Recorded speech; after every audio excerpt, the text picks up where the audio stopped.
ಓಂ ಶ್ರೀ ಗುರುಭ್ಯೋ ನಮಃ. ಪಂಚಾನನತನದ್ಭೂತಾನಾಂ ಪಂಚಾಕ್ಷರಮನೋಪಮಾನ್ ಪಂಚಸೂತ್ರ ಕೃತೋ ವಂದೇ ಪಂಚಾಚಾರ್ಯಾನ್ ಜಗದ್ಗುರು.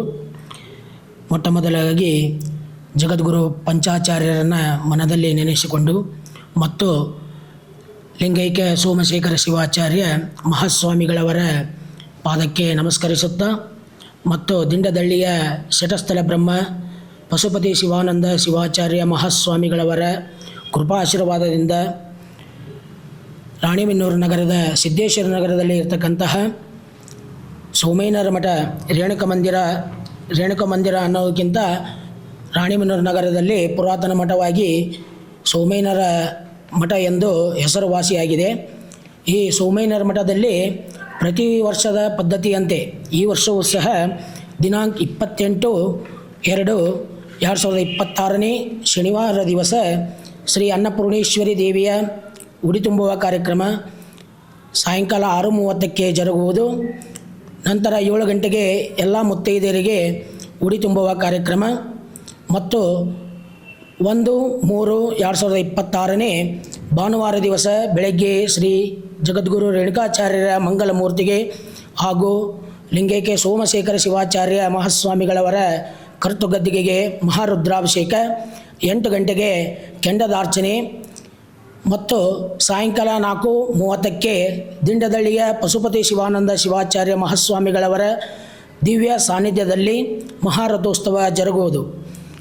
ನಂತರ 2/3/2026 ಸೋಮವಾರ ದಿವಸ ಶ್ರೀ ಜಗದ್ಗುರು ರೇವಣಸಿದ್ದೇಶ್ವರ ಮಹಾಸ್ವಾಮಿಯ ಪಲ್ಲಕ್ಕಿ ಉತ್ಸವ ರಾಣಿಬೆನ್ನೂರು ನಗರದ ಪ್ರಮುಖ ಬೀದಿಗಳಲ್ಲಿ ಮೆರವಣಿಗೆ ಹೊರಡಲಿದ್ದು, ಸಕಲ ಭಕ್ತಾದಿಗಳು ಅತಿ ಹೆಚ್ಚಿನ ಸಂಖ್ಯೆಯಲ್ಲಿ ಆಗಮಿಸಿ ಶ್ರೀ ಜಗದ್ಗುರು ರೇವಣಸಿದ್ದೇಶ್ವರ ಮಹಾಸ್ವಾಮಿ ಕೃಪೆಗೆ ಮತ್ತು ಲಿಂಗೈಕ್ಯ ಸೋಮಶೇಖರ ಶಿವಾಚಾರ್ಯ ಮಹಾಸ್ವಾಮಿಗಳವರ ಕೃಪೆಗೆ ಪಾತ್ರರಾಗಬೇಕಾಗಿ ವಿನಂತಿ.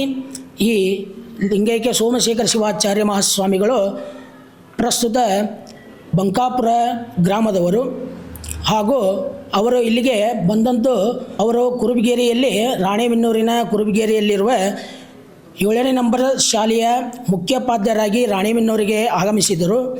ಆದ ನಂತರ ವಾರಕ್ಕೊಮ್ಮೆ ಕುರುಬಗೇರಿಯಲ್ಲಿ ಪ್ರತಿಯೊಬ್ಬರ ಮನೆಯಲ್ಲಿ ವಾರಕ್ಕೊಮ್ಮೆ ಪ್ರಸಾದವನ್ನು ಸ್ವೀಕಾರ ಮಾಡುತ್ತಾ ಮತ್ತು ಪ್ರತಿನಿತ್ಯ ಬೇವಿನ ರಸವನ್ನು ಸೇವಿಸುತ್ತಾ ಈ ಮಠವನ್ನು ಸ್ಥಾಪನೆ ಮಾಡಿ, ನಂತರ ಅದೇ ರೀತಿಯಾಗಿ ಆ 7ನೇ ಶಾಲೆಯ ಸಂಸ್ಥಾಪಕರಾಗಿ ಮುಖ್ಯೋಪಾಧ್ಯಾಯರಾಗಿ ಇದ್ದಾಗ ಅವರಿಗೆ ಕನಸಿನಲ್ಲಿ ಪಾರ್ವತಿ ಪರಮೇಶ್ವರರ ಒಂದು ದಿವ್ಯವಾಣಿ ಕೇಳಿಸಿ, ತದನಂತರ ಅವರಿಗೆ ಒಂದು ನುಡಿಯಂತೆ ಪಾರ್ವತಿ ಪರಮೇಶ್ವರರ ನುಡಿಯಂತೆ ಮೊದಲನೇ ದಿನ ಅನ್ನಪೂರ್ಣೇಶ್ವರಿ ದೇವಿಯ ಉಡಿ ತುಂಬುವ ಕಾರ್ಯಕ್ರಮ ಮತ್ತು ಮರುದಿನ ಜಗದ್ಗುರು ರೇಣುಕಾಚಾರ್ಯರ ಮಹಾರಥೋತ್ಸವ ಪಲ್ಲಕ್ಕಿ ಉತ್ಸವವನ್ನು ಮಾಡುವ ದಿವ್ಯವಾಣಿ ಕೇಳಿ ಬಂದಿದ್ದು, ಅದೇ ರೀತಿಯಾಗಿ ಅವರ ವಂಶಸ್ಥರು ಕೂಡ ಪ್ರತಿ ವರ್ಷದಂತೆ ಈ ವರ್ಷವೂ ಸಹ ಪ್ರತಿ ವರ್ಷವೂ ನಡೆಸಿಕೊಂಡು ಬಂದಿದ್ದಾರೆ.